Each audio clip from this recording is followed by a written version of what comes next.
this video, I'll teach you how you can turn an image into a star shape in Wix Studio.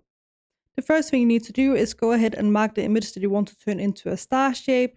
In this case, I need to click 4 times on this one, but if you want to ensure you clicked on the image and not a cell or similar, just make sure to open Inspector and then you can see image has been marked bold up here. That means I'm currently selecting the image.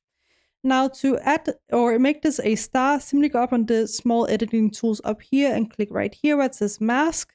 Click here, and now you can add a star. So there's one star option down here. It has a bit more arms, or what you call it, for a star. So if you want to have more of a normal star, you can go up and click plus right here and just search for star. You have loads of different masks right here. Choose the one you like. In this case, I'm going to go ahead with this one and click mask to shape. And now we have a more normal star.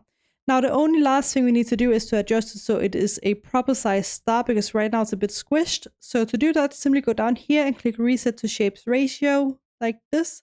And now we have a great star. So that's how you can make an image into a star shape in Wix Studio. Please let me know if you have any questions in the comment section below and I'll try my best to help you.